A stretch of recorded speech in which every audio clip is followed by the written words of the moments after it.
السلام علیکم ورحمۃ اللہ۔ اللہ تعالیٰ کا بہت بڑا احسان ہے کہ اس نے ہمیں مسلمان پیدا کیا اور کلمے جیسی نعمت سے نوازا۔ وہ کلمہ کیا ہے؟ لا الہ الا اللہ محمد الرسول اللہ۔ یہ کلمہ پڑھ کر ہم نے اقرار کیا کہ یا اللہ تیری ہی مان کر چلیں گے۔ اب اللہ تعالیٰ کی بات ماننے کے لیے ضروری ہے کہ ہمیں پتہ ہو کہ اللہ تعالیٰ نے ہمیں کیا احکامات جاری فرمائے ہیں۔ ان احکامات کو جاننے کے لیے ہمیں قرآن مجید سے رجوع کرنا پڑتی ہے۔ آئیے دیکھتے ہیں کہ قرآن مجید اس صورت میں ہمیں کیا کہنا چاہتا ہے۔ السلام علیکم ورحمۃ اللہ وبرکاتہ۔ اعوذ باللہ من الشیطان الرجیم، بسم اللہ الرحمن الرحیم۔ سورۃ الانعام۔ انعام مویشیوں کی حرمت اور حلت کے موافق متعلق اہل عرب کو جو توہمات تھے ان کی تردید کی گئی اور اسی مناسبت سے اس سورت کا نام الانعام رکھا گیا۔ ابن عباس رضی اللہ تعالیٰ عنہ کی روایت ہے کہ یہ پوری سورت جو ہے مکہ میں ایک ہی وقت میں نازل ہوئی۔ حضرت معاذ بن جبل کی چچا زاد بہن اسماء بنت یزید کہتی ہیں جب یہ سورت نبی کریم صلی اللہ علیہ وسلم پر نازل ہو رہی تھی اس وقت آپ صلی اللہ علیہ وسلم اونٹنی پر سوار تھے، اس کی نکیل میں اس کی نکیل پکڑے ہوئے تھی اور بوجھ کے مارے اونٹنی کا یہ حال ہو رہا تھا کہ معلوم ہوتا تھا کہ اس کی ہڈیاں جو ہیں وہ اب ٹوٹ جائیں گی۔ یہ زمانہ نزول جو ہے اس کے پس منظر میں ہم اس کو آسانی سے دیکھ سکتے ہیں کہ یہ خطبہ جب ارشاد ہوا تو اس وقت نبی کریم صلی اللہ علیہ وسلم کو دعوت دیتے ہوئے 12 سال گزر چکے تھے۔ قریش جو ہے ان کی مزاحمت، ان کی مخالفت انتہا کو پہنچ چکی تھی اور اسلام قبول کرنے والوں کی ایک بڑی تعداد جو ہے وہ ان کے ظلم اور ستم سے عاجز آ کر ملک کو چھوڑ کر حبشہ میں ہجرت کر چکی تھی۔ نبی کریم صلی اللہ علیہ وسلم کی حمایت کے لیے، ان کی مدد کے لیے نہ ابو طالب باقی رہے تھے نہ حضرت خدیجہ۔ آپ صلی اللہ علیہ وسلم کی جو دنیاوی سہارے تھے ان سے محروم ہو کر آپ ان مزاحمتوں کے مقابلے میں پھر بھی رسالت کے فرائض جو ہے وہ بہترین طریقے سے انجام دے رہے تھے۔ جو ارد گرد کے قبائل تھے وہ بھی اسلام قبول کرتے جا رہے تھے، لیکن زیادہ تر اکثریت جو تھی وہ انکار کے اوپر تلی ہوئی تھی۔ اگر کوئی بھی شخص ذرا سا بھی اسلام کی طرف اپنا جھکاؤ کرتا تو اس کو ذہنی، جسمانی، معاشرتی، معاشی ہر طرح سے اس کو اذیت دی جاتی اور اس کے ساتھ بائیکاٹ کر دیا جاتا۔ اسی اسنا میں اللہ نے ایک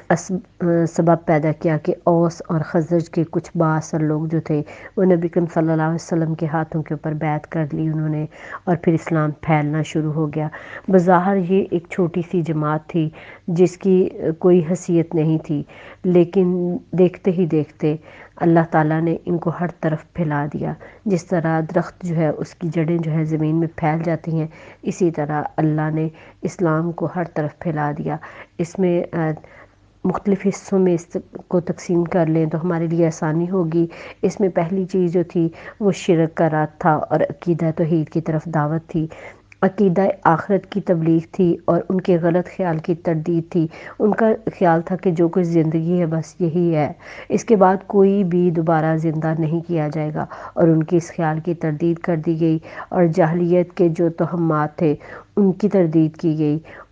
ان بڑے بڑے اصولوں کو جو اخلاق کی تلقین پر اسلام جو ہے وہ ان کی جماعت کو تعمیر کرنا چاہتا تھا، وہ اصول وضع کر دیے گئے۔ نبی کریم صلی اللہ علیہ وسلم اور آپ صلی اللہ علیہ وسلم کی دعوت کے خلاف جو لوگوں کے اعتراضات تھے ان کا جواب دیا گیا، اور مسلسل جد و جہد کے باوجود جس وقت نبی کریم صلی اللہ علیہ وسلم اور آپ صلی اللہ علیہ وسلم کے ساتھیوں کے اندر اضطراب کی اور دل شکستگی کی کوئی کیفیت پیدا ہو رہی تھی، اس پر تسلی دی گئی کہ تم یہ جانتے ہو کہ تم سے پہلے جو تھے لوگ ان کے اوپر کس طرح آزمائشیں آئیں کہ ان کو زمین میں ہلا دیا گیا، یعنی ان کے اوپر زلزلے تک آئے، لیکن وہ اپنی اسلام سے، اپنے ایمان سے ڈگمگائے نہیں، اپنے اللہ سے نا امید نہیں ہوئے۔ اور پھر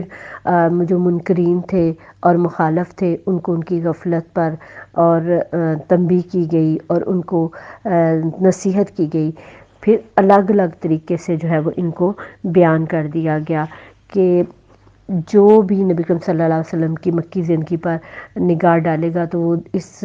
کو تقریباً مختلف حصوں میں تقسیم کر دے گا، جس میں پہلا حصہ جو ہے وہ آپ صلی اللہ علیہ وسلم کی بعثت سے لے کر اعلان نبوت تک ہے، جس میں آپ صلی اللہ علیہ وسلم نے دعوت جو ہے وہ خفیہ طریقے سے تھی، خاص خاص آدمیوں کو دی، عام اہل مکہ کو اس کا علم تک نہ ہوا۔ پھر دوسرا دور جو تھا وہ اعلان نبوت سے لے کر ظلم و ستم اور فتنے کے آغاز تک تھا، جس میں مخالفت شروع ہوئی اور پھر مزاحمت کی شکل اختیار کر گئی، پھر تہذیب، الزامات، گالی گلوچ، جھوٹے پروپیگنڈے اور مخالف جو جماعتیں تھیں ان کی آپس میں گروہ بندیاں، اور بالآخر سارا کچھ ہونے کے بعد مسلمانوں کے اوپر ان کی زیادتیاں، ایسے مسلمان جو نسبتاً کمزور بھی تھے، غریب بھی تھے، بے یار و مددگار تھے۔ تیسرا دور جو ہے وہ ابو طالب اور حضرت خدیجہ رضی اللہ تعالیٰ عنہ کی وفات تک، تقریباً 5 یا 6 سال تک